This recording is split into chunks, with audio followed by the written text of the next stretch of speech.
8. I got 9. Okay. Thank you.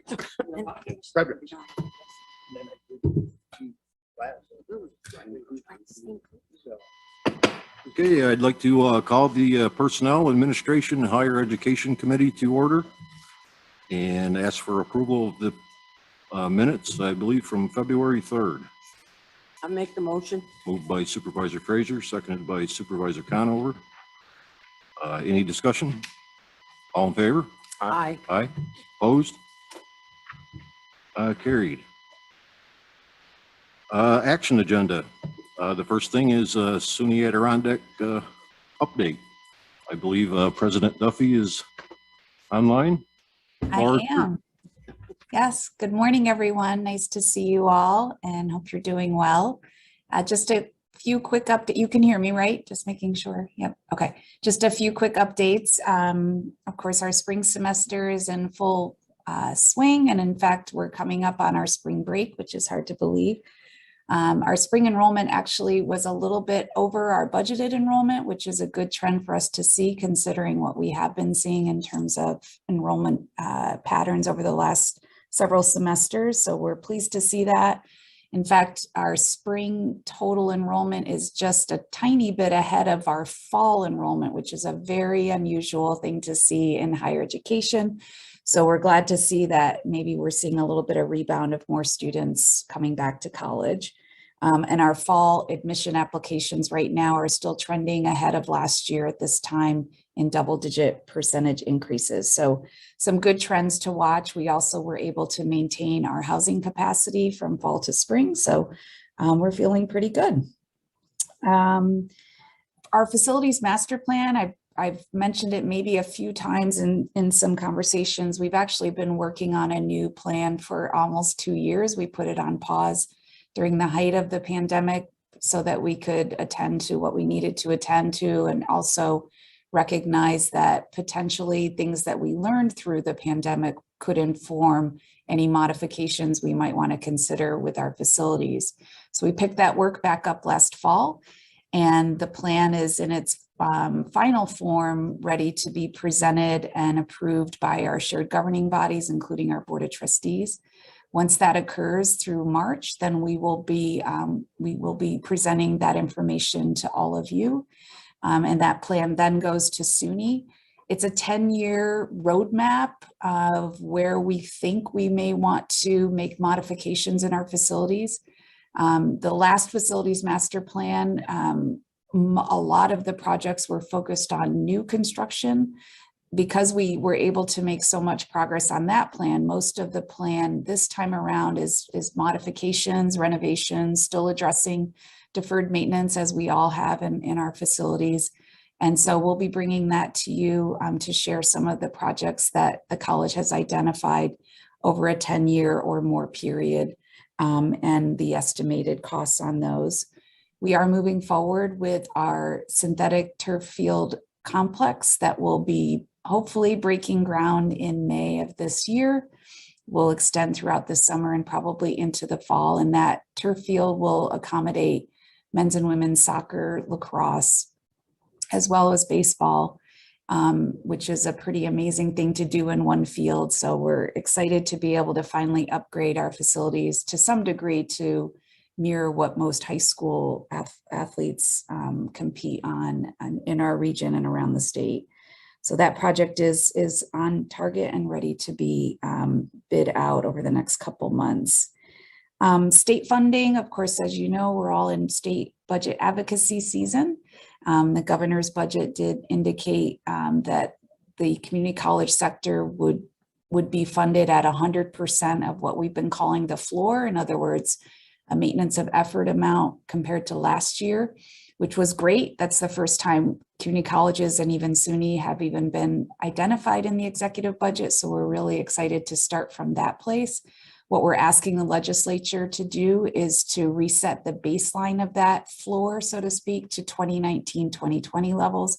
In other words, pre-pandemic, which is more realistic to the types of funding that we require to operate our institutions. So we've been meeting with local legislators. In fact, tomorrow we have a few of our assembly members coming to meet with our students to talk about the value of course, what we do every day for our students in our community, and to continue to talk about funding community colleges at an appropriate level, including asking for some allocation of workforce development funding to go specifically to the community college sector, which is what we do really well if we are funded.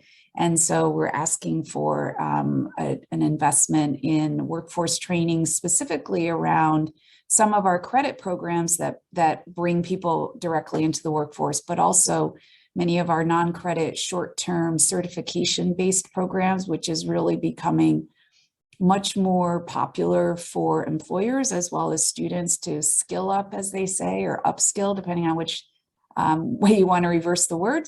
And but also to help those who are looking to enter a new field but want a shorter runway into that. So for example, right now we offer a coding academy where students can learn Python, which is a language particularly focused on data analytics, which, as we all know, is a very important industry or important skill for many different industries.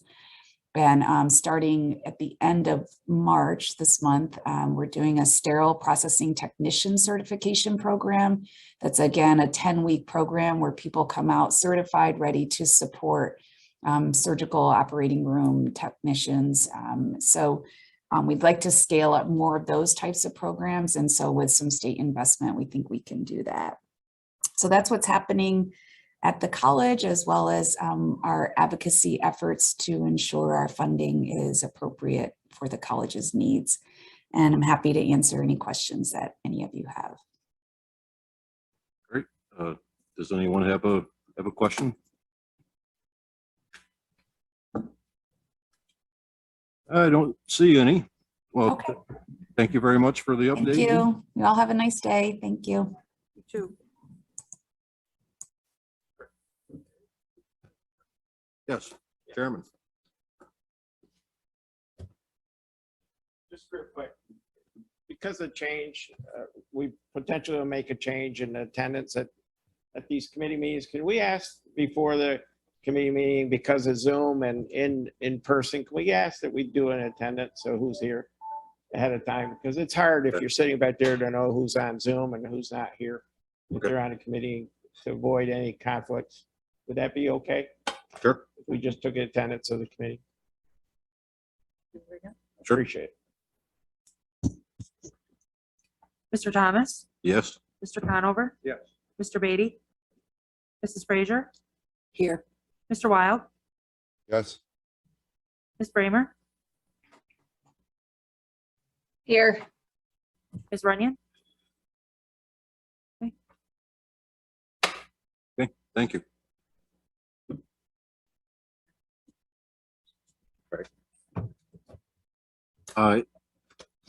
In the packet is the standard reports from Human Resource Director. She did email these to me earlier and said that she wouldn't be able to attend today. So are there any questions? Okay.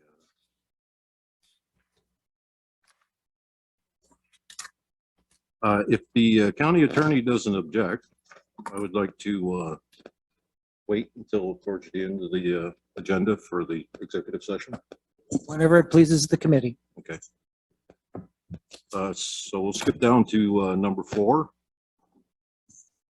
And that's the resolution tracking report by the clerk of the board. Yep, that was the resolution tracking report for December, which you may recall we had 100 resolutions for that meeting, so we're still working on that. It's not in your packets, but as soon as it's done, I will email it out to everyone and we'll put a copy on file with the minutes. Thank you. Number 5 is referrals from the Criminal Justice and Public Safety Committee. And the first item is from the Sheriff's Department.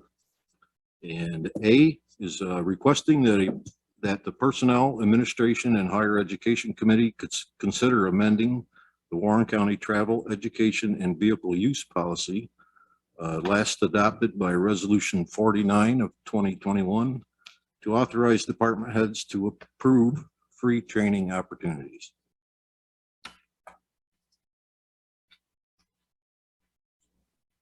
I'll bring that forward for discussion.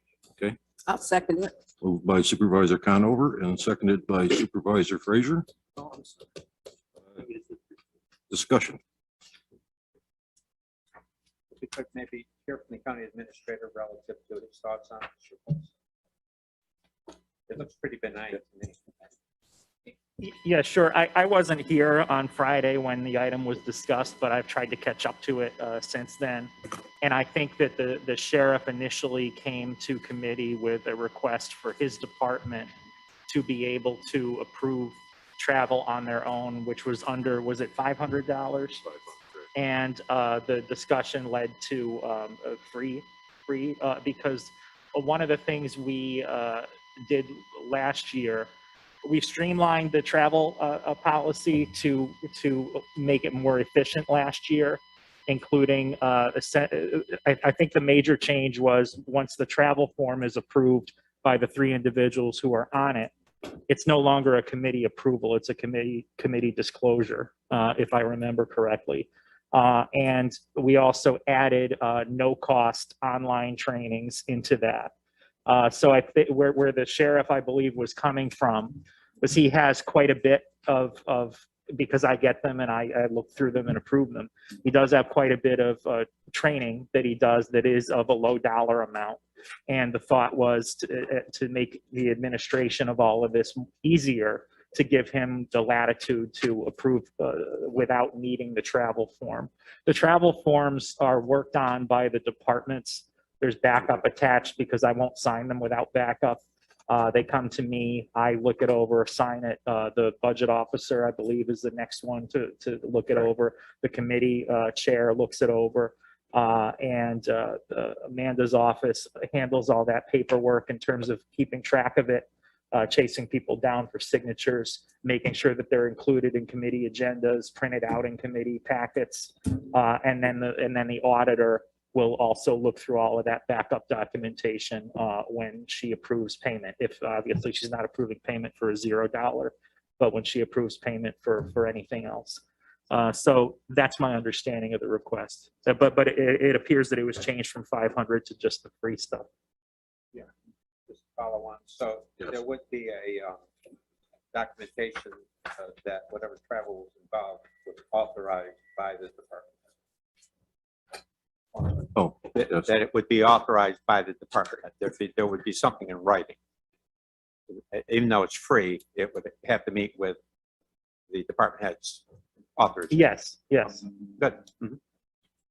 If I can add to that a little bit. Yes. I did have a chance to review the policies. The most current policy, it was only a minor change to it, is actually Resolution 146 of 2021. It almost, for purposes of this discussion, the 2 resolutions do mirror each other. I did go back and I looked at the prior resolution from 2020, which was 289. And the 289 resolution exempted and took out a paragraph that provided the authority that the sheriff's department is now asking for, but it was authority for the entire county when the expense was no more than $100.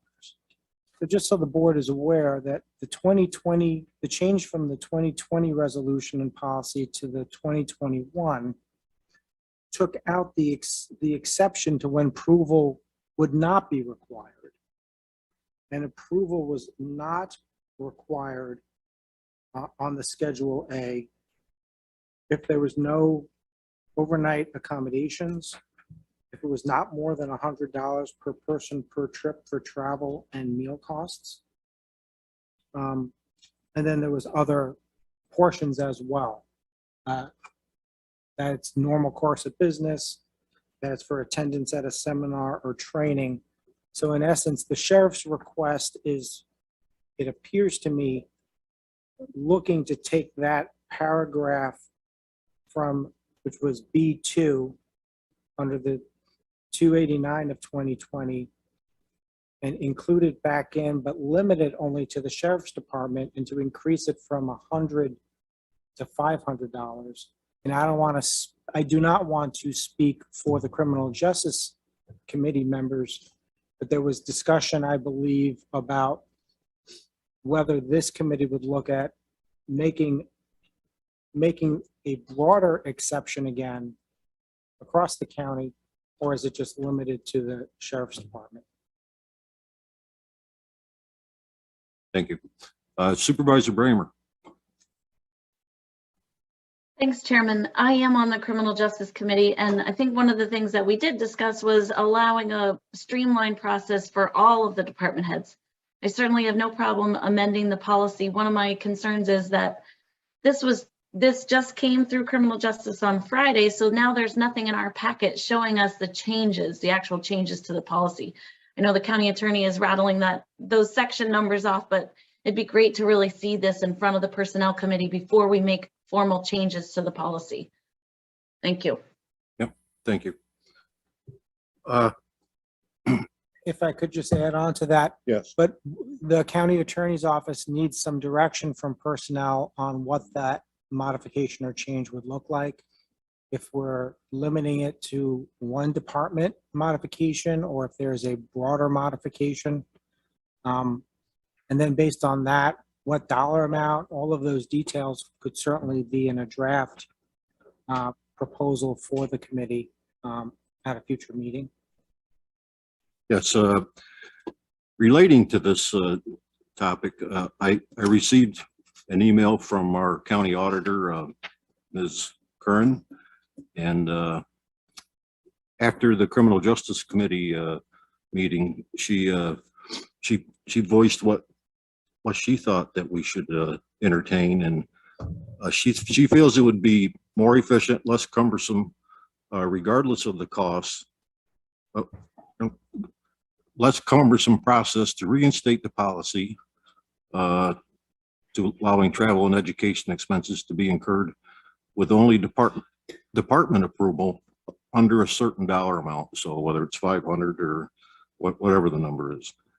But she does go on and she says that if we do that she would encourage us that the policy be clear on whether the threshold includes all expenses to the county as opposed to solely the cost of the conference.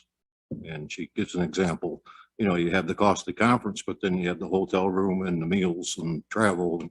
So that was, she felt whatever policy, it should be clear that it's all the expenses. Just throw that up there. Yes, Supervisor Siebert. Thank you for allowing me to speak on a committee I'm not a member of. I appreciate that. I made this referral or this discussion item at Criminal Justice, and Criminal Justice voted to send this over to this committee. I was happy to see our auditor's input on this, and I agree with the supervisor from Glens Falls that having a draft resolution before us to consider would be incredibly helpful. But what the sheriff brought up was an important distinction, but I don't think it was one that only applies to the sheriff's department. I think there are many department heads that would like the flexibility and frankly deserve the flexibility to be able to sign up for training. But that all-inclusive cost is a really important factor. Many times the training requests come through and you don't see that whole comparison of that $100, that free training now costs $1,000 when you're traveling or you're spending the night. So capping that, I don't know if it's $250 that's reasonable or $500. I think I'd want to weigh in. Perhaps that's something our county administrator could circulate to our department heads and ask them what on average would be something that we'd still have some checks and balances, but at the same time allow some flexibility for them and for their employees to be able to attend reasonable trainings without a cumbersome paper trail. This was never anything that had to be approved by committee, but rather just the committee chair, the department head, and the county administrator. So it was streamlined. It just seems like with all the training that has been coming up and so much of it being virtual, that there's a better way to do this. And I don't think it just applies to the sheriff's office. So I would ask that this committee please consider modifying this policy, including some draft language and bringing it back so we could assist all of our departments with this need. Thank you. Okay, Supervisor Wild. Mr. Chairman, thank you very much. From my perspective, our directors all have a budget for their training. And I feel that they should have the ability to make these decisions without constantly coming looking for approval. If it's based on, maybe a $500 max, I'd absolutely support that to streamline this process and move these committee meetings along even a little bit faster. Thank you. Supervisor McGowan. Thank you. I was at the criminal justice committee meeting, and I listened to our undersheriff.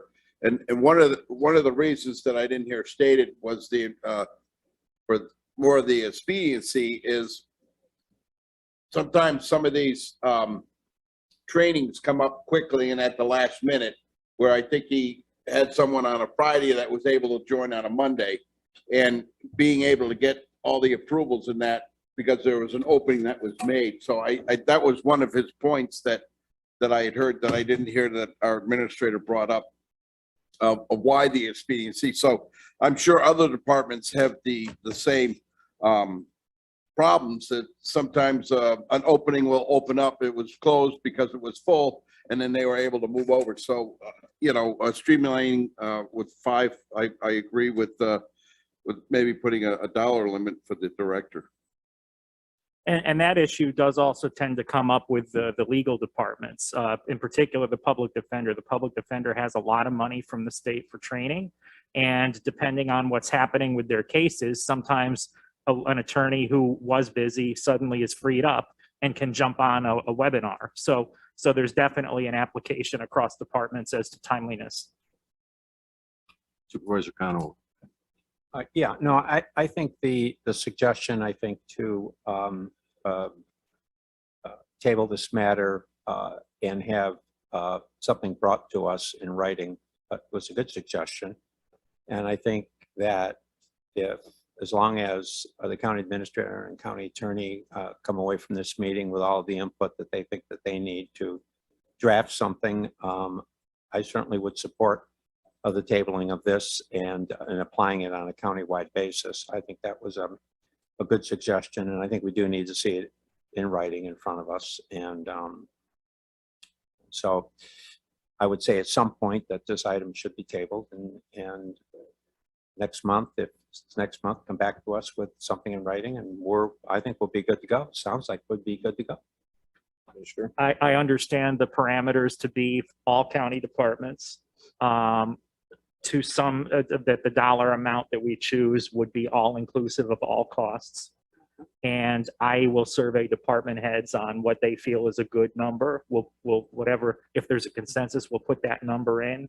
And if the committee would like to change that number, the dollar amount, we could make that change at the committee. Is that accurate? I think with one addition that the expense is within their budgeted allotment. Correct. Per the supervisor from Queens. That was mentioned, and I think we're talking about a per person cost, because sometimes they're sending more than one person to the training. This would be, my understanding is it would be per person. Per person. And if that's the understanding, then I think Supervisor Bramer's suggestion to, I think it was his suggestion to table this. I certainly, Supervisor Bramer, if you're prepared to make a tabling motion, I certainly would second it. I would ask to hold on that for one moment, because there's one additional issue that's not clear to me in the current policy, which is for members of the Board of Supervisors and supervisors, what's the process and procedure? Because it's very clear to me in this policy that it goes through, when it needs to, a department head and the county administrator and a committee chair. But what is the travel and education policy for purposes of approval for supervisors? Because that's a piece is it not in this policy at all, or not intended to be covered by this policy?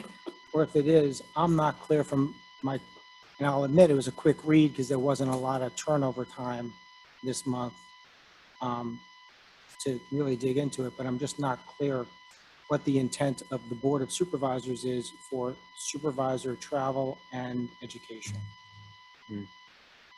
Yes, Supervisor Driscoll. Thank you, Chairman. And I don't mean to be a wise guy. I just want to be able to understand this. If the Department of Social Services is sending 3 individuals to a conference and it's $200 per head, and $500 is the threshold, to circumvent the policy, would they prepare 3 separate requests, or would they put them all under the same request, at which time they would need to go through a different process? Same request. Same request. Yeah, that's a Well, good point. No, it's my understanding is the committee is looking to do a per person policy. Right. So if there's 3 people attending, whatever that cap is that the committee recommends for the board to consider, it would be a per person cap, not a per event. Right. So if the cost, for example, if you use the $500 number, as long as the total cost, meaning the registration, the attendance, the meals, the travel is below 500 Per person. Okay, thank you. but the question will be, the follow-on question, once we can get a draft together, is what should that number be for purposes of a cutoff? Supervisor Bramer. Thank you, Chairman. I think that Administrator Moore said he'll help us with that number after he talks to some department heads and gets an idea there. I think everything we've talked about is great, and I understand the county attorney looking for some guidance on the other issue, but I don't see that as before us today, and I would like to make a motion to table at this time. Okay, we have a motion to table 5A, seconded by Supervisor Conover. I'll call the question on the motion to table. All in favor? Aye. Aye. Anyone opposed? No? No opposition. 5A is tabled. 5B is authorizing the Warren County Sheriff to fill vacancies in budgeted and funded patrol officer positions and amending the rules of the board. Last adopted by Resolution 68 of 2021 to allow for the same. I think this is similar to what goes on with the correction officers, only I think it's directed at the patrol officer. At least that's my understanding. We have a motion. This is the one that Larry needs to speak to. Okay. When this matter was presented to the Criminal Justice Committee, there was a vote taken on it, and the final vote was 3 in favor, 2 opposed. After that meeting, there were some further discussions regarding the voting. And after that vote was taken, it was determined that by the chair that the matter passed. So last night, I provided to all members of the Board of Supervisors a legal opinion, which is attorney-client privilege. I would rather defer getting into the details of that opinion in open session, but for purposes of the discussion right now, a 3-2 vote on a 7-member committee is not a sufficient number of votes in favor to move a matter forward. So it is on the agenda today for the Personnel Committee, but it did not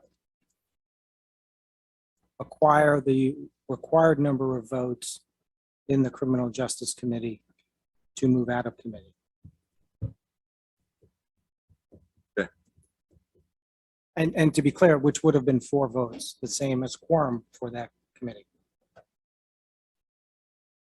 Yes, Supervisor Driscoll. Thank you, Chairman. I just had I guess, a question on that. I was unclear if the chairman of the board is only called upon in order to make quorum, or if the chairman of the board has that opportunity to allow for a legal vote, if you understand what my question is. I have not reviewed that specific question in relations to this issue and what occurred at the Criminal Justice Committee meeting. I can provide you an answer to that off record, Sure. but I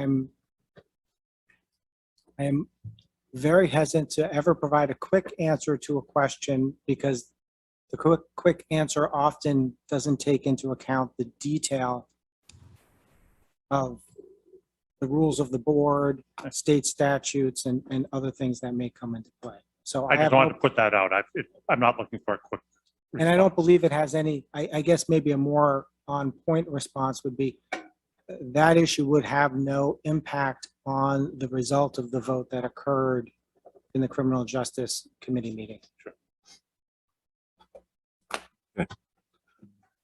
Mr. Chairman, it's Mike. Yes, Supervisor Wild. Thank you very much. I'm just curious, is this something we might consider without the referral? Because basically what we're doing is we're delaying this for, what, nearly 2 months? If it's something that needs to be done prior to that, is it something that we could consider? Well, we could consider it, but it's still a referral. I mean, a committee member could bring it forward. I don't see why they couldn't.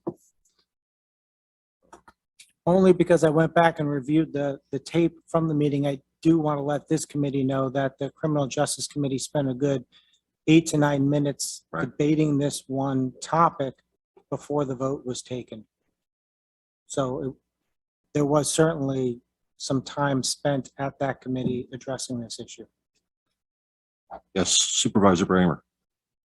Thank you, Chairman. You know, I know we could take this up today. I guess I have a similar concern as to 5A, where we don't have an actual written proposal in front of us. It only passed through on Friday. Well, I should say it didn't actually pass through criminal justice, but it got on the personnel committee agenda.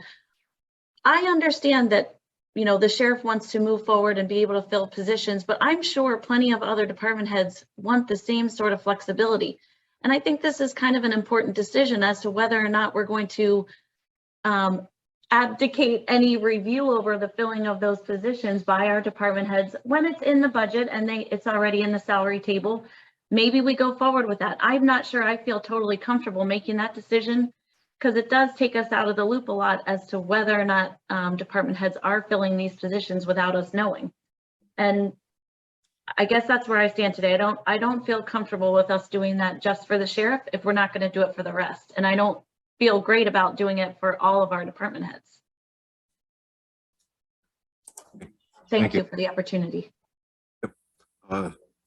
Supervisor Seaver. Oh. You wait a minute. Supervisor Conover. No, please. No, I'm not a member of the committee. I'll defer to the committee member first. Yeah, I think I make 2 points. The first is that the sheriff is, like the treasurer, is an elected position and has been vested with certain authorities per state law. And so we should familiarize ourselves with that and try to understand that that difference is with distinction. There's the difference between the sheriff as an elected chief executive officer of that department and an appointed or otherwise selected department head. That's number one. And the second is that these positions, positions in our budgets exist in a couple of different ways, at least a couple of different ways. First, there's the organizational structure of the department, which constitutes so many positions of certain types, et cetera, et cetera, et cetera. It's not, some of those positions, while they exist in the organizational structure, are not funded positions.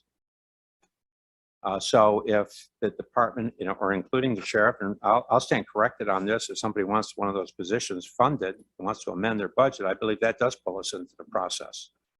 And now, relative to a position that exists in the organizational structure that we have approved per the budget, I think that's the question, is if it exists and exists within our budget and it's a funded position within our budget, how much more say do we want to have beyond basically telling the sheriff that, okay, you have these positions, they're funded positions, go do your duty.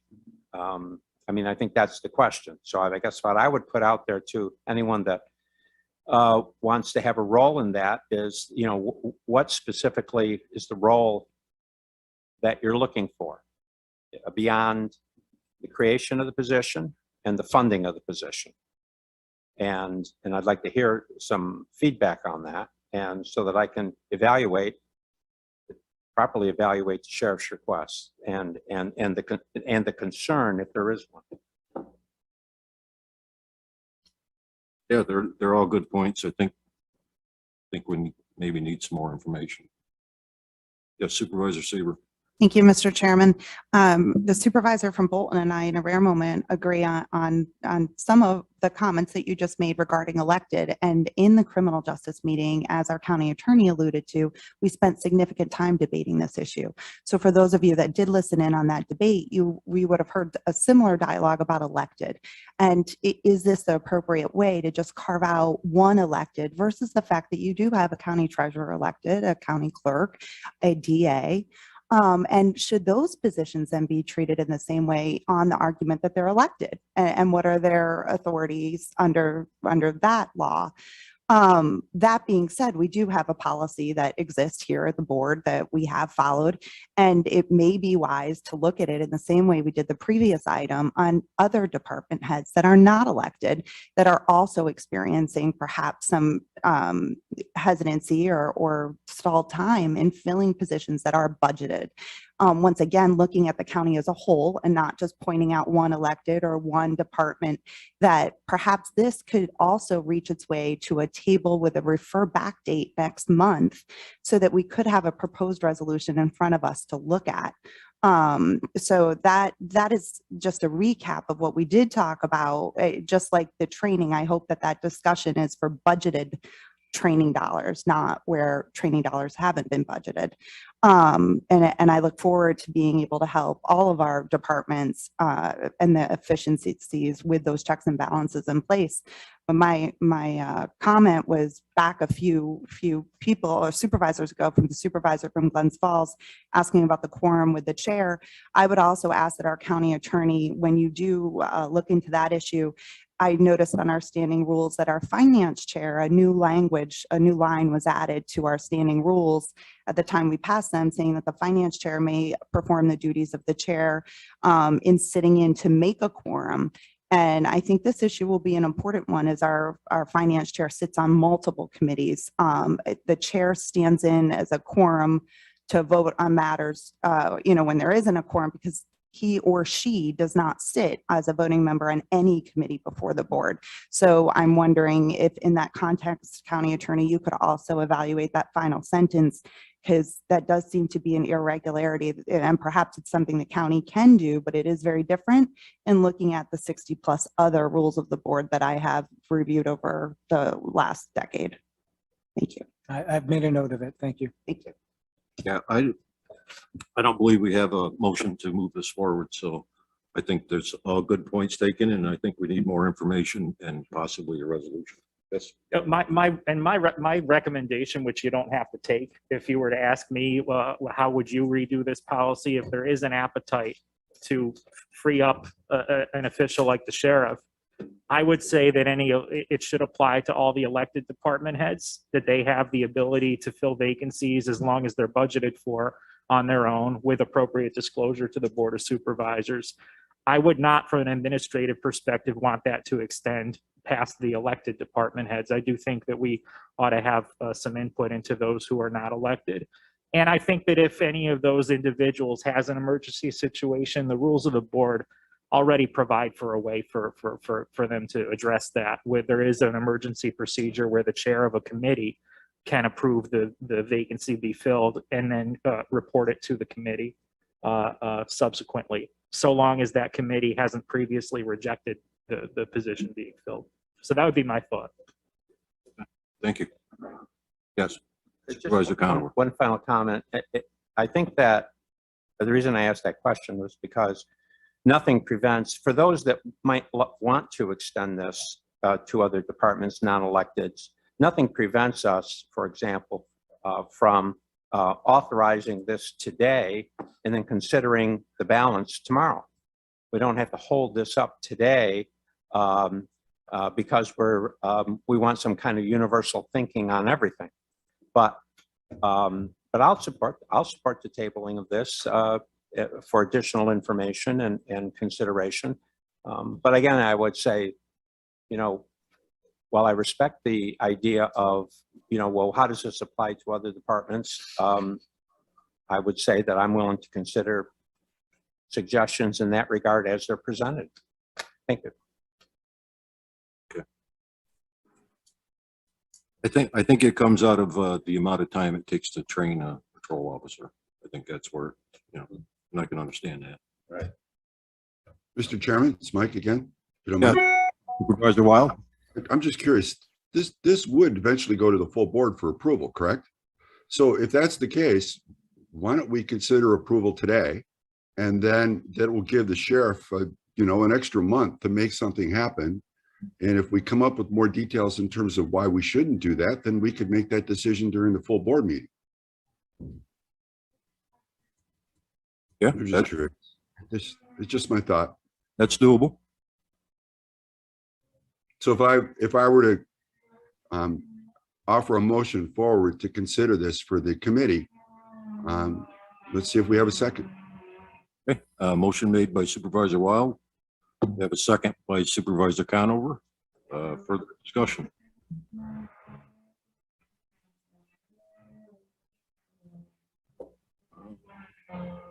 Down.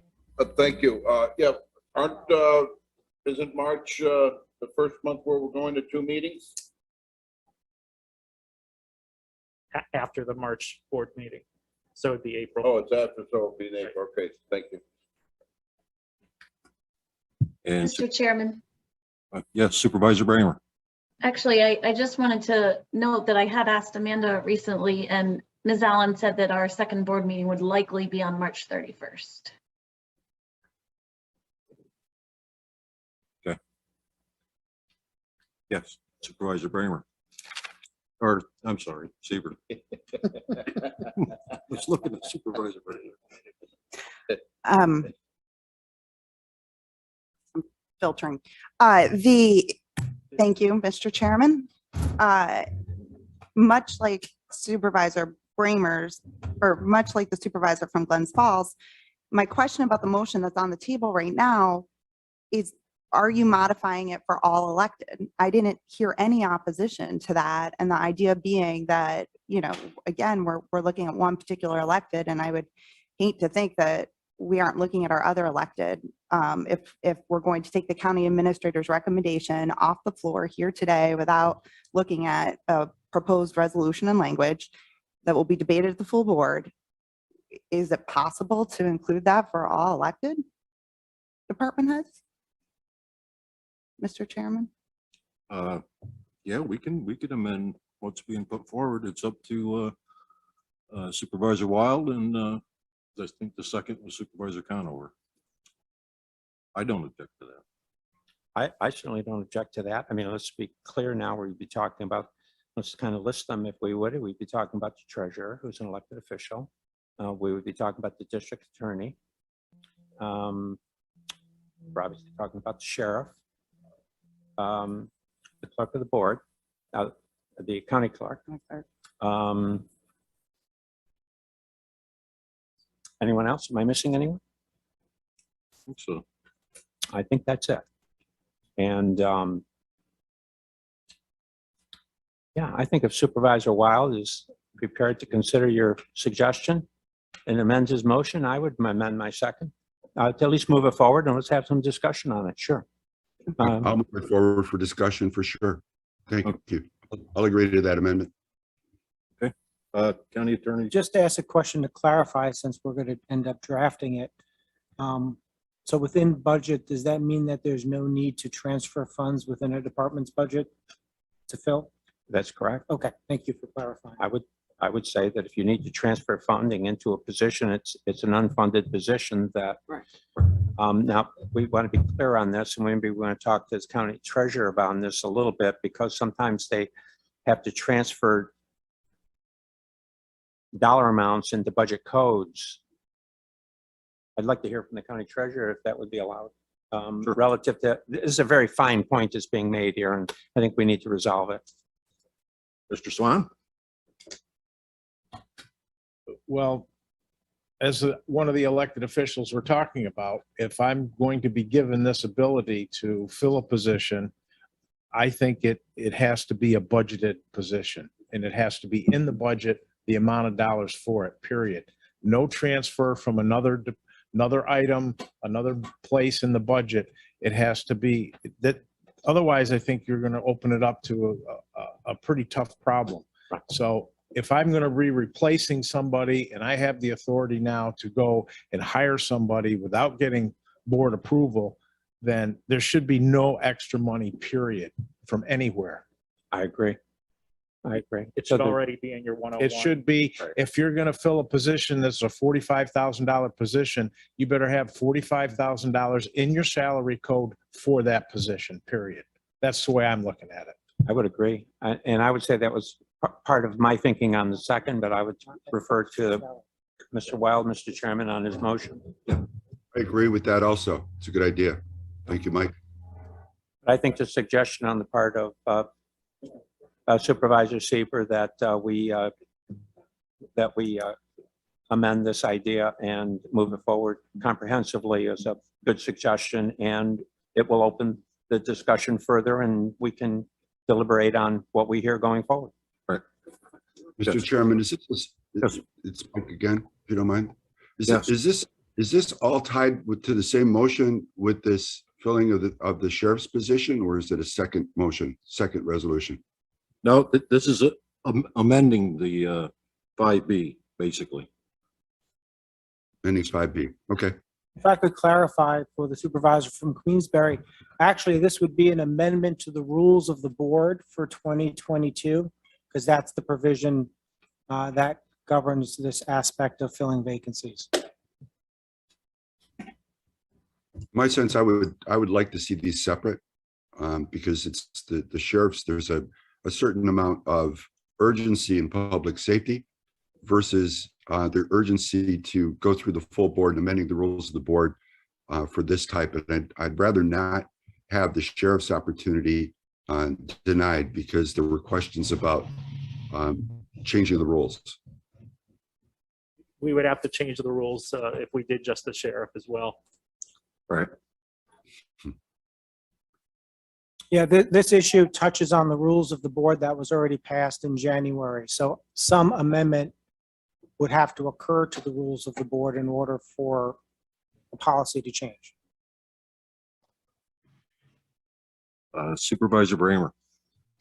Thank you. I'm actually in support of keeping it all together so that it's for all of the elected department heads. I do have a question as to whether or not once this approval goes through, those positions then will be reported back to us on the regular tracking sheet. Is that correct? Yes, I would, yes, Yes. absolutely. Okay, great. Thank you. Supervisor Sieber. Thank you, Mr. Chairman. To the very distinct point the supervisor from Bolton made that these are not questions getting in the weeds, but incredibly important to the drafting of the resolution. I just heard our treasurer, and if I may ask him a question about the budgeted, please. Yes, you can. County Treasurer Swan, when you talk about there being funding, budgeted money into the for the position, that it must be funded and not transferred from any other lines. It is my understanding that in order to do a transfer in the one lines, meaning salary, to and from, that requires committee resolution, committee approval, committee resolution. When you're talking about funding, many times I see department heads transfer money from, say, a supply or an other line or in the 4 codes, and then to make up money perhaps that they might need in a salary line or from a different line other than the salary, the 1 codes. So how does this affect that? When you say budget it completely in terms of transferring of money between all those different line items, I can hear someone say, well, I can transfer anytime you transfer from the forge or any other line into the salary, you're coming to committee for a resolution for that. So how does that get addressed in this or your proposed budgeted position? Well, first of all, if you're moving money from an object code to a salary code, you're correct. It has to go through the committee and come to the board for approval to move that money. That's a requirement. What I'm talking about is when you set up your budget at the beginning of the year, you have an accountant, X number of dollars. You have a junior accountant, X number of dollars. If you want to fill that junior accountant spot, that's the money you have to have in your budget for that position. You can't fill it and say, okay, the old guy was at 40 and I want to put the new one in at 45. Absolutely not. If you want to fill it for less, then I don't see that there's a problem. But you have to have, in my opinion, whatever is budgeted for that position is what you would have to have. No moving it around within salary, no moving it from any place else. Thank you. That was exactly what I was looking for clarification on.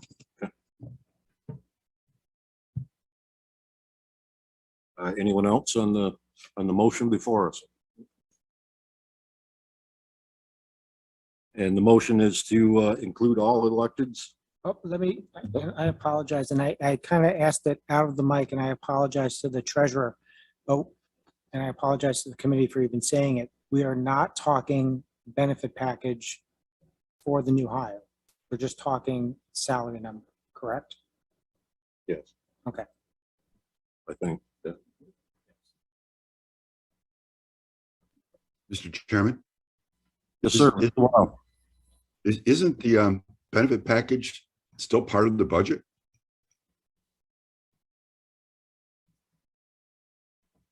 Yeah, it would have to be funded, obviously. I mean, if you're going to fill a position that you have money for the salary, you better have money for the benefits also. Okay. I think it'll work. Thank you. Yes, Supervisor Conover. Yeah, and I think to put this in maybe a bigger structure, a bigger framework, we're having an increasingly difficult time attracting people to municipal government and across a whole range of classes and job types. And I think that offering some flexibility within the existing approved budget beyond, our processes, I think is something that, while it may not resolve the issue, it certainly can't hurt. And we have had on occasion departments come to us and feel that in order to get people that they have to increase this position, what they pay for that position, and that would have to come back to us. That request would have to come back to us. And whether it be an attorney in the district attorney's office or anyone else. So I think that then, and if it turns out that this is a real problem going forward, well, then we can always, modify our thinking on this at the appropriate point in time. So I think it's a good place where we've arrived at here. Okay. If there's no other discussion, we'll call the question. Does everybody understand the motion? Mhm. Okay, all in favor? Aye. Aye. Aye. Opposed? Okay, carried. Number 6 is a referral from the Health Services Committee. This is Office for the Aging. And the request is to amend the table of organization and salary schedule to create and fill the new position of Services Assistant, Office for the Aging, number 4, grade 7, base annual salary of $36,414, and delete the position of Typist, grade 3, base annual salary $30,373, and this will be effective, if passed, March 21st, 2022. Moved by Supervisor Conover, seconded by Supervisor Frazier. Any discussion? Hearing none. All in favor? Aye. Opposed? Number 6 is carried. Number 7 is a referral from the Human Services Committee. And this request for the Personnel Administration and Higher Education Committee to consider directing the Civil Service Office to produce a detailed written process and checklist that department heads will use when advertising vacant positions.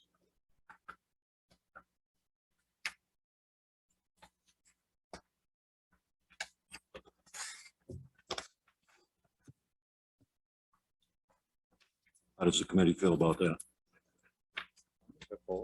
Okay, moved by Supervisor Conover, Second. seconded by Supervisor Bramer. Discussion. Yes. Supervisor Conover. I think it's a great idea. I think having this in writing so that our department heads clearly understand from civil service what the steps are and that you follow them in a certain order. I mean, it just seems to me like a very good thing. Yep. Supervisor Bramer. Thank you. I do too. I think, I guess I'd just like to clarify that this motion is to ask civil service to take care of, put together the list for us, and then it will still come back to committee for us to review. Yes, I would. Yes. It seems how we're requesting it. Yes. Thank you, Chairman. Supervisor Sieber. Thank you, Mr. Chairman. As I'm not a member in this committee, but I'm having quite a good day not being a member of this committee and hearing such wonderful referrals come from our subcommittees over here. Thank you for entertaining them all, and to the committees for being willing to look at the county policies as a whole. This was, and just a quick background on this, I think most of the work is done. The county administrator worked last year at our request, and I say our because really that came, I believe, from Supervisor from Glens Falls, who was the personnel chair at the time, in looking at how we can be more creative with less dollars. And this came out of, I believe it was Supervisor Frazier's committee about a Supervisor Driscoll's for a $2,000 fill on a advertising with the Post-Star. And one of the things that we looked heavily at last year was how can we help our department heads hire and advertise and be creative in that. And I think having that checklist looked at again and redeveloped as a suggested checklist, but also for it to come to committee for us to take a look at of where, some utilizing our public information officer and social media, in utilizing, maybe, I know our treasurer uses Indeed a lot, I think you said, and you have great results with Indeed very inexpensively. And the number of ads you can put on that for what you can in some newspapers, although some people still read the hard print or the online ads. So I think there has to be a combination of what's right for that particular department head. And then some of these department heads have funding that can go towards these things that are grant funded. So the advertising and the creativity we are members of the Adirondack Regional Chamber, we can utilize them. There's an entire list of ways that we can up our game in recruitment and recruitment for employees. And this would be one way that I think we could support our department heads and their staff that are responsible for creating these positions, but also to have some standardized way about this. We've had positions we've put out there, we've gotten very little back because we haven't utilized all this creativity. And I think this process would be a really great start. And I appreciate the personnel committee taking a look at carrying on what we started last year and not letting that go to the wayside. Okay. Yes, Supervisor Bramer. Thank you, Chairman. I will say we did work on this last year, trying to just make sure that there was a checklist that the department heads could follow so they could have some guidance and they weren't feeling like they were on their own. I know that Trish has already worked on this, so it's not going to be too hard. Some of the things that we talked about last year were, of course, posting on the county website, sending out email blasts, using social media, talking to SUNY, and also, for instance, with the public defender, putting the job description out on our school. Like Albany Law School has professional job boards that we can use. And also, like the supervisor from Queensbury mentioned, websites like Indeed or LinkedIn, where we put out those ideas to our department heads to make sure that they understand these options are available to them. In addition to things like putting out the newspaper notices, which do cost money, and according to Trish, don't always give us a very good return. So just trying to put out some different ideas in a more succinct way that the department heads can follow, I think is a great idea, but allowing them to have some flexibility there too, depending on what the job is. Right. Thank you. Thank you.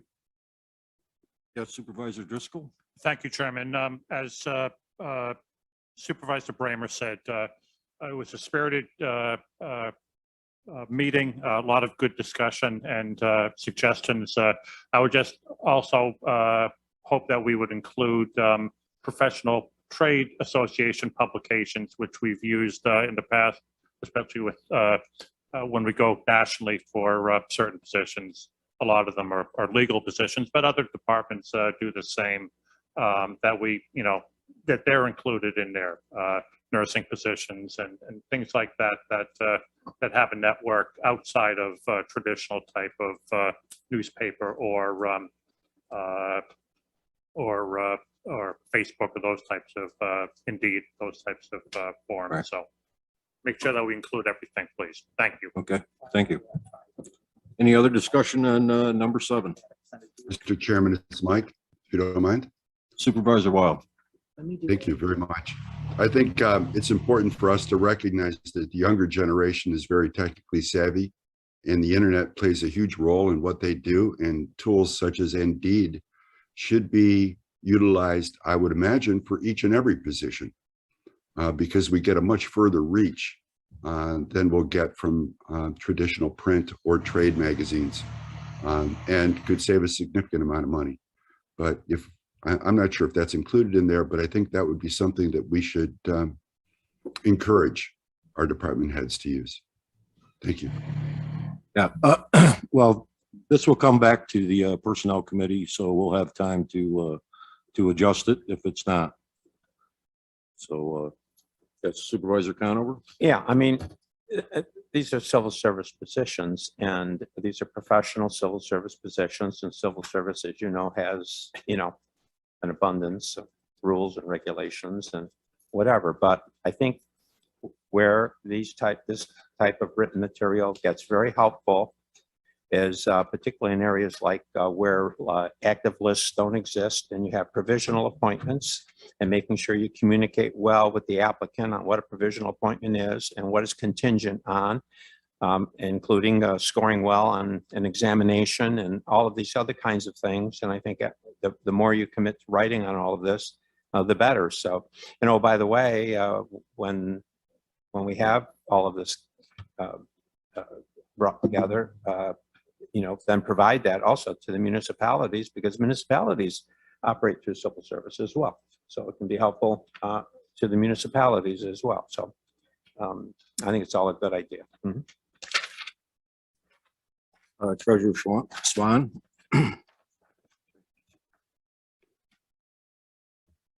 I know this will probably throw a monkey wrench into this, but I would also request that not only with hiring, but with dismissing employees, there needs to be some, not so much policies, but at least something put out there for the department heads to understand how they can dismiss an employee so that it's done appropriately at the time. We've had several lawsuits against the county for inappropriate dismissals, and just as a thought, just that might be another day. Chairman, Yes, Supervisor Bramer. I agree with you on that, Chairman. Thank you. That might be for another day. And it is something that I asked about last year as personnel chair and was told that we need to be very careful with putting a set of procedures in place for the dismissal process, because then if we are not following those, we can be held, accountable for not doing that. While I don't necessarily agree with that, I do understand that there's a lot of caution to be had when approaching this particular subject. So I think that is a discussion for another day. Thank you, Chairman. Thank you. Supervisor Conover. Yeah, not to labor on this, but let's be clear that civil service has its own rules and regulations on termination of civil service employees. And Article 75 has a very specific, I think 75 has this very specific procedure and whatever. However, the point being made perhaps to non-civil service positions and how it's handled relative to non-civil service positions, maybe there needs to be guidance provided. And once again, whatever guidance is provided, please provide that out to the municipalities and entities that also rely on the civil service and non-civil service for their public employment. Thank you. Right, Supervisor Seaver? Thank you, Mr. Chairman. To that point, and to two of these points, the guide that's coming back to us to look at for a draft, in my opinion, I hope everyone's opinion, should include both civil service and non-civil service. Those it's very helpful to have that list, and certainly Jackie can work with Trish for those ones that may not be falling under whatever particular category. But I do think it's a need across the board to have that type of supportive inquiry and assistance. And when recruiting, as it relates to disciplinary and termination, I think the treasurer's suggestion is a good one. I would ask that you formally adopt it as a pending item so that moving forward, we can make sure that, again, this discussion that took place last year is forwarded on to this year and looked at, particularly now with our county attorney on board. I've heard over the years, many department heads concerned about what is that process when you go to discipline? What is the process when you go to terminate? Where can they get advice? What are some suggestions for documentation? How do things go in a personnel file? What is the appropriate amount? Who should be present? There are a lot of questions, and I don't think any of us on this board are experts in that area. And to the point that, well, should it be municipalities? I think first and foremost, we're here as county representatives. We need to focus on the county issues at hand, whether they be civil service or non-civil service, and have something like this. And hopefully it can help the municipalities, but geared in mind to the county. And but that is a level of concern. And since we are in a very heavily litigated lawsuit at the moment around those issues, perhaps this is something a county attorney could work with our HR and our civil service staff on to start coming up with some guidance. It's a very tricky area. It's one that people are incredibly uncomfortable with, and it should be handled with the utmost care and respect and privacy, so that when we do take those actions, they are not taken lightly. Good point. Do you need a motion from one of your members to put that on as a discussion item? No, we Or have a pending. motion right now for number 7. And this As it, is- I'm sorry, Mr. Chairman, just as it relates to the discipline and termination was my question. we're going to deal. Okay. We're on excuse me, we're on number 7. And is there any further discussion on the checklist for advertising for hiring vacant positions? Okay, I'll call the question on that. All in favor? Aye. Anyone opposed? Okay, number 7 is carried. Does the, Mr. Chairman, did Yeah. you say that you would put that on the pending items about the disciplinary process? I was just getting to that. I'm sorry. Would the committee want to have that as a pending item, the process for dismissal of probably basically non-civil service employees? I mean, I think the civil service is pretty well spelled out. Mr. Chairman, it's Mike. I believe that's important. I'm surprised we don't have something already.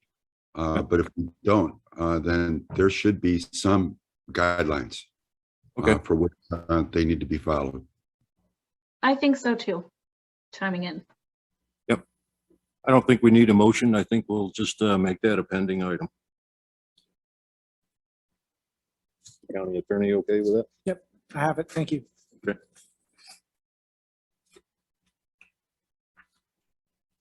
Number 8 is a referral from the Tourism Committee. And this is a request to amend the table of organization and salary schedule to create and fill the new position of principal account clerk, per diem hourly rate of $24.77, and to defund the full-time principal account clerk position effective April 4th, 2022.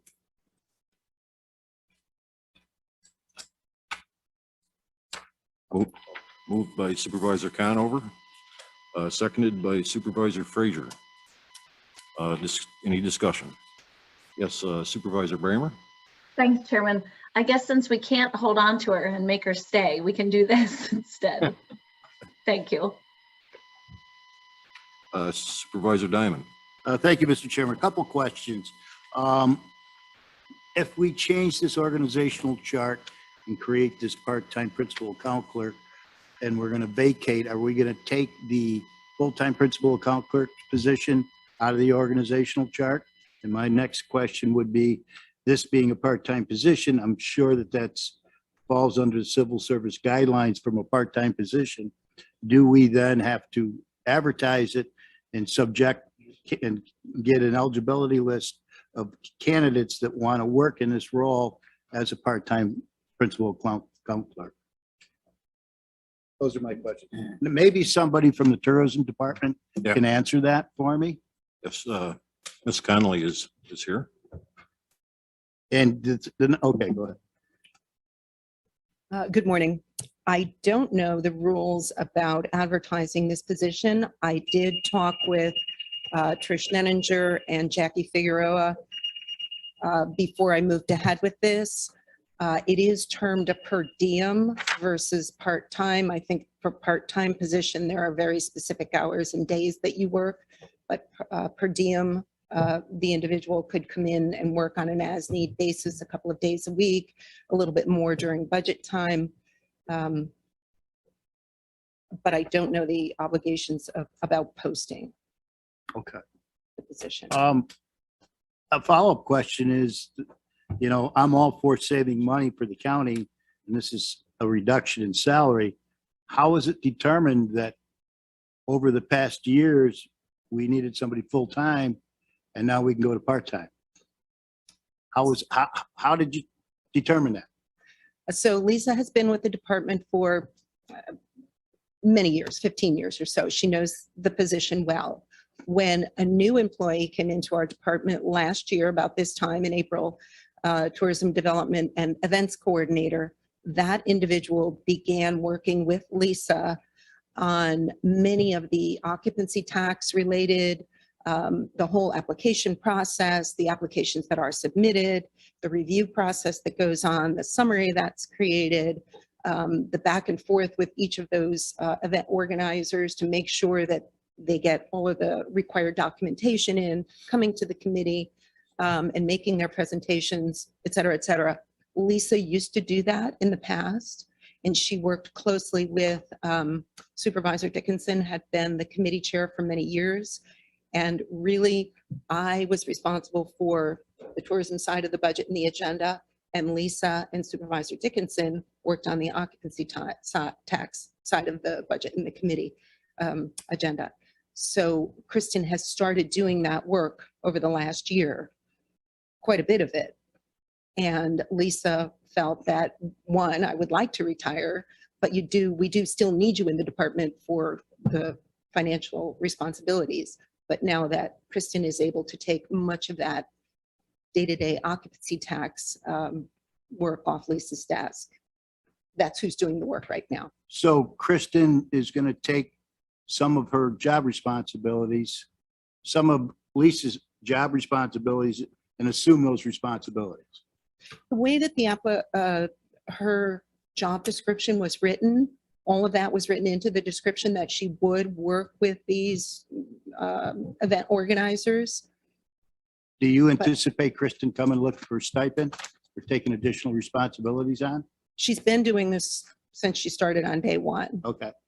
And if this job position has to go up for public bidding or competitive testing, do you feel comfortable with someone that doesn't have the experience being in the office and filling this position with a part-time position? If it's not Lisa, Yes. Yes. I hate to get into a position where we decided to fill this part-time, and for some reasons it didn't work out with Lisa, or through the process of civil service, maybe Lisa isn't eligible for the job and have to come back and replace Lisa with a full-time person. Well, I thought I did my due diligence in checking with personnel and HR, and we were okay with this. So the fact that I might have to advertise that position did not come up in discussion, so I can't. But speak the to that. question is, if someone other than Lisa Mhm. gets that job, do you feel that we can perform the necessary functions in the department with a part-time person that does not have the experience in that particular, in the tourism department? If the event coordinator position stays filled as it is, I do think that a part-time position could work for the principal account clerk. If something should change with the other position, then I would think that we would need the full-time principal. So account is it our clerk. intent to eliminate the full-time principal account clerk's position from the organizational chart? Not leave it vacant with unfunding, but completely eliminate it? I had asked that it be defunded in the event that down the road something changed and Lisa decided, okay, I am ready to walk away. And maybe Kristen moves on and we do need that full-time position in the office. I would request that it stay in the unfunded organization table. Thank you. Organization table unfunded. Thank you. Administrator Moore? Yeah, I'm about 99% certain that we wouldn't need a competitive process to fill this, but we'll verify that. Okay. Yeah. Yeah, right. That little line of distinction between per diem and part-time, I think. Supervisor Bramer? Thank you, Chairman. This discussion does bring up something that there was a concern about the event coordinator position. I think I'm getting that title right. The one that Kristen is in, that might not be permanent. And I know my colleague from the town of Queensbury is interested in this subject. And I want to make sure that if we are going down this route of hiring the part-time position, that Kristen's position is not at risk. I think we need to take away that shadow of doubt that she doesn't have a permanent position here at the county, because if that's the case, then maybe we don't allow this part-time position to go forward and we keep a full-time fiscal account clerk. So I'd like this committee to have a discussion that events coordinator is a permanent position and will stay, that we don't have any plans of deleting that position. That would be, I would support that. Thank you. Supervisor Conover?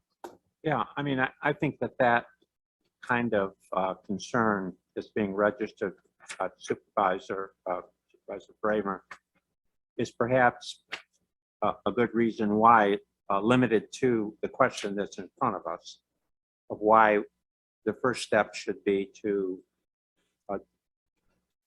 unfund the position, but keep it as part of the organizational structure.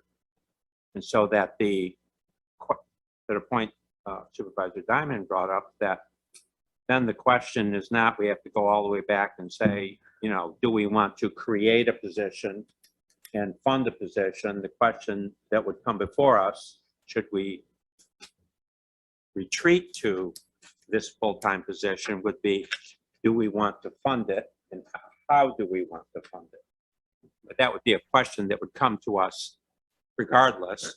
And should we not elect not to fund it, then the position would not be created, so that we would continue to hold the financial strings on the organizational structure of the operational structure of the department. So, and it may be that a year down the road, at budget time, that this position would be deleted from the budget, just summarily deleted from the budget, because it's just there, it's extraneous, it's no longer needed, and it just gets washed out of the organizational structure of the department. So, but I think once we, and it says it here, defund this position, then to fill that position is going to require a determination by the Board of Supervisors. And I think that that's how it should be, it's appropriate. Supervisor Wild. Thank you, Mr. Chairman. I think what is important for us to understand is that the event coordinator position last year, based on my recall, was going to be self-funded. So there was like a return on investment discussion about that. And Director Connolly mentioned that that would be something that would come up in the next month's discussion with the tourism department. In addition to that, there's a motion or a resolution in front of this committee. I'm not sure how soon it's going to come up, but Mrs. Connolly's position is going to be open for filling. And my thought is if we're going to have a new director, maybe what we should do is hold on and make a decision and allow this new individual, he or she or him, to define their own team and better have a chance to be involved with that. So I'm not sure if we can delay this, considering that the retirement is going to be April 4th. But as we advertise and move forward with refilling the director of tourism position, I'd like to see the opportunity to allow that new director to build their own team to make this happen.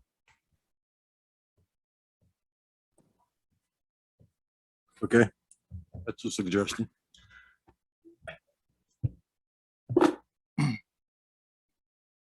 I would think that they would have that opportunity as soon as they're hired. So that would be my response to that. Supervisor Siebert. Thank you. I have a question as it relates to the resolution, the motion that's in front of us for discussion right now. And that, and at the appropriate time, I can ask the questions about the events coordinator position and that job description, which I think probably does need to be looked at given the as we start to recover and exit COVID. But it's my understanding that a while back, we made a considerable effort to remove positions that are zero in the budget that are unfunded. And I'm uncomfortable in doing this again. I think that when we look at unfunded positions, while is the supervisor from Bolton in theory, I'm sure is correct, but in practice, if a department has an unfunded position, but they have excess dollars in their salary line, they can fill that position because they have money within their salary. And we're just talking about changing an entire policy, although in this case it wouldn't apply because it's non-elected, which to the county administrator's point is a very good one earlier today. But you can't, I think if you're going to unfund a position, the proper thing to do would be to delete that position. And if it's needed, have that justification, because it may have to be changed down the road and that job description anyway. So chances are you probably aren't filling it in the exact way that you had left it before. But the idea, I mean, years ago, we had so many positions that were unfunded in the budget, and we've done a really good job at looking at those and removing them. And this, my same concern focused around the social media position that I think is before you, but I'm not in favor of doing that, and certainly can debate it or just vote no at the full board. But the other aspect to this, and I've said it before and I'll say it again, so no one thinks I'm picking on them. I think it's a bad look when we continue to have people retire and we bring them back. If it's for a designated time for training, or while that person is still here, we bring someone on to be trained, that's responsible, that's helpful. But we continue to see examples of where this doesn't work out despite our best intentions. And I don't necessarily think it's the right move for the taxpayer, for the county, or for our departments. And I am so grateful for the expertise in that department and for their service. But I just want to be mindful that this is a debate and a policy and an ethical decision that we've had over years now. So thank you. Thank you. Supervisor Conover. Yeah, the short response would be that if motion is made to not unfund the position and keep it, but to delete the position, I can support that. Because I think in the end, if we're going to reappropriate dollars to create something, it's all one and the same. We can do that at the time we want to do it. So if the committee's so inclined to want to say, no, let's not unfund it and maintain it, let's delete it, I'm good with that.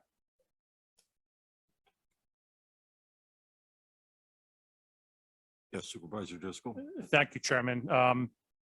I would respectfully disagree with some of my colleague from Queensbury's statement.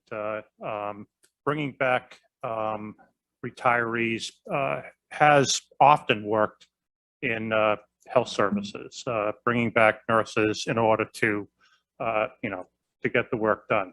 We're responsible to taxpayers for tax dollars. Equally important, at least in my opinion, equally important is the delivery of programs and services, the opportunity for taxpayers to get the bang out of the buck. And that's something that a number of our departments accomplish on a daily basis.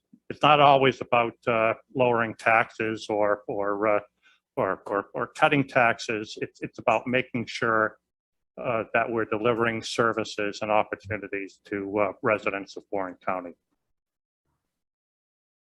Thank you. I guess I would ask Joanne if how she feels about the deleting the position. Do you have any opinion? I would be okay with taking it out of the budget schedule, and if we wanted to fill it, whether it was defunded or deleted, we'll still be back at the committee. Right. Lisa will retire on March 31st, so I do think that we need a decision today so that there's not a lapse of coverage. Okay, so is there any amendment to the resolution? Is there a motion on the floor? Yes, Motion on the floor. you made it. Yep. I did. Oh, thank you. Yeah, I would amend the motion to delete the position, because I mean, in the end, we're going to have to deliberate on it anyway, should it be brought forward. So I don't see where, we need to argue about it. So I would amend my motion to delete the position, and if it or something else is needed on down the road, we'll deal with it then. I'm good with that. I'll amend my motion. Okay, we're going to need a second because Supervisor Frazier had to leave.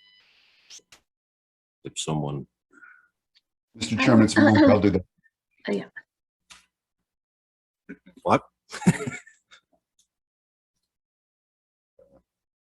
don't know. I'll make the motion as made by the supervisor from Bolton to create the position listed and then delete the full-time position. I Okay. believe that's what is on. Right. tap. A second by Supervisor Bramer. Any other discussion? All in favor? Aye. Opposed? Okay. I believe it's carried. Let's see what's next.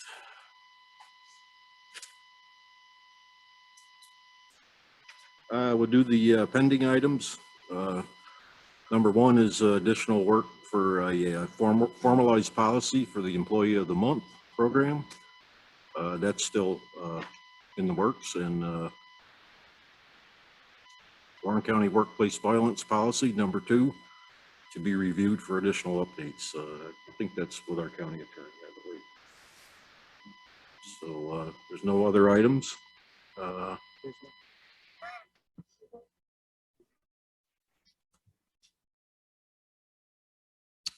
Part 5 is the positions authorized for filling by the standing committee since last meeting. And I guess next we go back to number 3. Is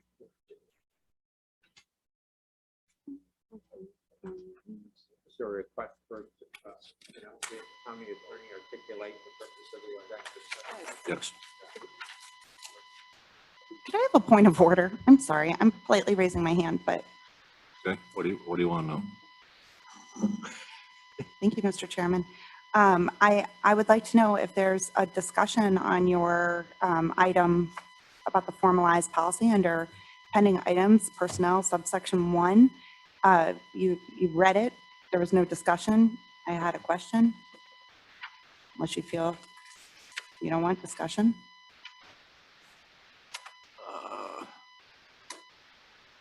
I don't believe that's been discussed. I don't know what there's to discuss. Well, my point of order is that you read it, you didn't ask you just moved right on. I have a question regarding it.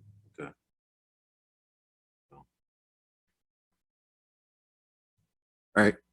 Discussion on number 1 in the pending item. What would you like to discuss? Thank you, Mr. Chairman. My question is as it relates to last year's discussion on the formalized policy that was carried over. This is November, we're in March. And now that we have our county attorney confirmed and on board, I would like to ask if there has been research and dialogue about the subsequent time off and or cash award that would follow the Employee of the Month formalized program, and when we can expect an update on that policy or proposed policy. I can tell the supervisor from Queensberry that there is a draft legal opinion that has been prepared. I have not had an opportunity to review it and, if necessary, modify it. So that still has to happen, but I will do my best to put that higher on the list of priorities going into the next month. The truth is there's a tremendous amount that we are trying to catch up to and move forward with. So this is certainly one of those items that we just have not had the opportunity to dedicate time to finalize. But there's been discussion, there's been research, there's been a draft put together by one of my assistants. I have not had the time to dedicate to reviewing, confirming, and finalizing. May I thank the county attorney? Yes, you can, May. Thank you, Mr. Chairman. I appreciate the efforts that you've put into that, the feedback that you've given the board and to the public. And I hope that when you're making that consideration, that there is a reflection on straight time off versus the on the cash or spot award. And should you like any examples of those two alternatives that were discussed back in November, I'm happy to provide all the information that I have on that as well. I haven't been asked, but would be more than happy to. Thank you. Thank you, Mr. Chairman, for the opportunity for discussion on 1. Okay. Any other discussion on 1 or 2? Okay. We'll go back to the front to number 3, and these are pending lawsuits. Yep, and before Litigation. I put on the record the request for executive session, I did want to make mention to the committee. I'm not sure why I'm number 3 on the agenda, but if the committee would like to put me at the end, it may make better sense for other employees of the county, given that sometimes the executive session can go on for quite a while. Yeah, I'm thinking in the future that it probably should be that, we could have department heads sitting in the hall, waiting for us to come out of executive. Yeah, and it could be 5 minutes. It could be much, much longer than that. So Right. if the committee's fine with that, I think that's a great idea, putting my agenda on at the end. So for today, for current litigation, as you can see from the agenda, subject to Public Officers Law 501(1)(d), these are all pending matters, current litigation. And there's actually going to be 2 add-ons to that list of 6. It's Copprud v. Warren County, one lawsuit that's part of the Child Victims Act, which is the Michael Easterbrooks matter, Forest Enterprise Management versus the county, Quester French versus Derek Williams, Nicholas Leclerc versus Sarah Raymond, Jason Lewis versus Prime Care Medical, Inc. The 2 additional matters are going to be the estate of Taylor versus Warren County and others. And the last one is Saratoga North Creek Railroad. Under 3B, there are 4 listed legal opinions. Technically, the committee does not have to vote to go into executive session to discuss these matters. Under section 108, subsection 3 of the Public Officers Law, they're actually exempt from open meetings, but I'm including it as a matter of course each month with the request to discuss litigation. And the reason is that each of these opinions were attorney-client documents provided to the Board of Supervisors and relevant county employees. And to that list of 4, which is opinions 4 through 7, is the one that was issued yesterday, 2022-8, which was quorum and majority vote, if there's any questions that the committee has on those. So that would be the basis for requesting a motion for executive session at this time. Do we have a motion to go into executive session? Moved by Supervisor Conover. Do we have a second? Chairman, Yes. I have a question. Well, a suggestion actually for you, Chairman.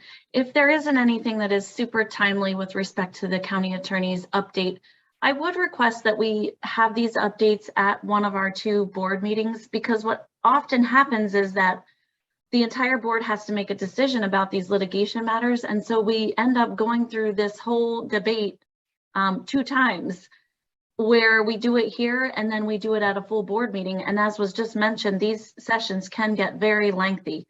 So I'm trying to make it a little bit more efficient for us by just having this dialogue about the litigation one time at one of our full board meetings coming up. Unless for some reason there's something that we need to make a decision on today prior to the next board meeting. And my agenda does not include any requests for resolutions today. I think we should continue as a committee member. I think we should continue with our report. And as far as if something's actionable, well, I suppose that's something we can deliberate on and think about going forward. Okay. We still need a second to. Yeah.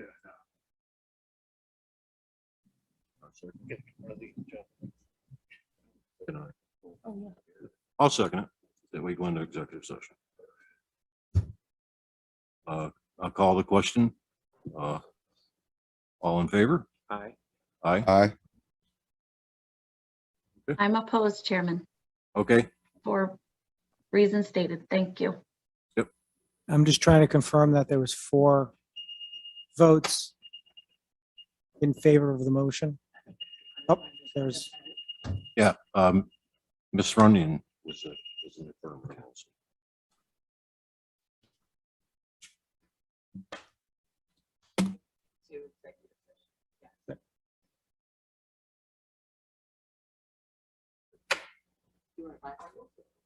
Okay. Thank you. We are out of executive session. No action was taken in executive session, and no action needs to be taken at this particular time. Mr. Lehman, do we have any comment from the public? Hi, Chairman Thomas. No, there's nothing on YouTube. Okay, thank you. Privilege of the floor. Anyone else? Mr. Chairman? Yes, Mike again. Mr. Wild. I'm looking in the packet, and I don't know if we discussed this. I don't think I missed it. But our Director of Tourism position, I don't believe was discussed. Did we discuss that yet? No, we haven't discussed it, but it is listed on section 5. Positions authorized for filling by standing committees. Director. I'd like to bring that motion forward. We'll consider that. Yeah, it doesn't need a motion. It's already been done. It's already been done. I missed it. But I do have a comment. It was related to an earlier discussion we had about advertising. This position, I believe, needs to be advertised nationally. Lake George is a wonderful place. We have a great tourism industry, and I'm not sure if that was the plan. I don't believe we brought it up in the tourism committee, but I'd like to reinforce the fact that this should be a national search. I believe it might be very attractive to some people who have come from maybe other successful areas to help us grow our tourism even more than what our director currently has done.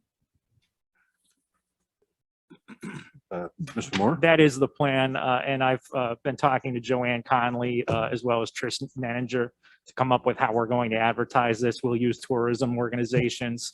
We'll use NACO. We'll use NISAC. We have a number of ideas that we're working through. If we can use Indeed also. We're using Indeed. Thank you. Thank you, Mr. Chairman. Thank you.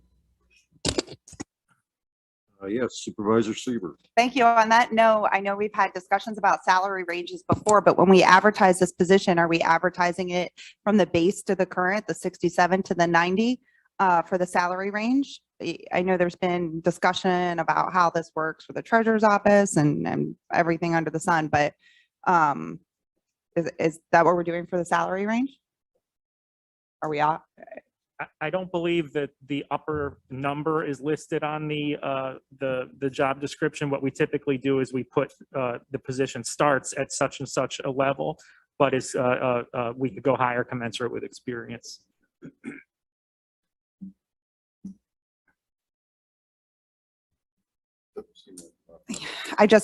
May I, Mr. Chairman?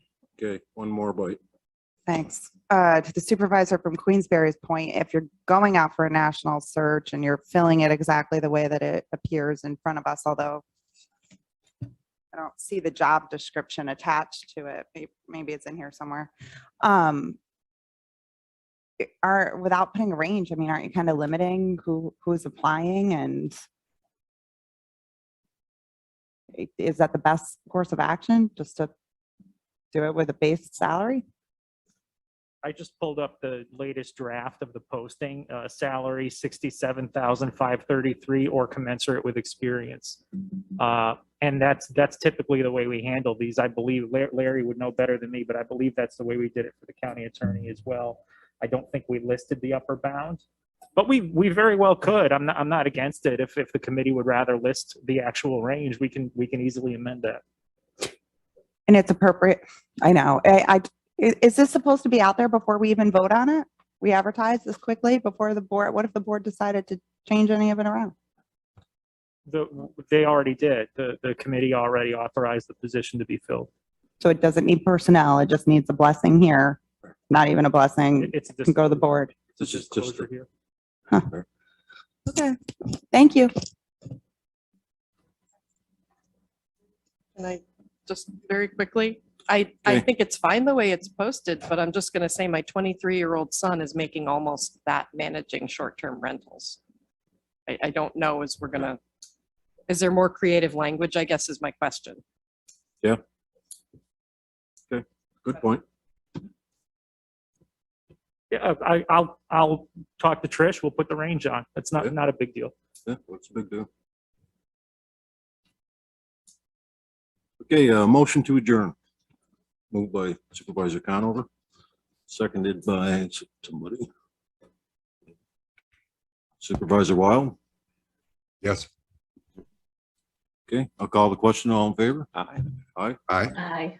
Opposed? Thank you. We are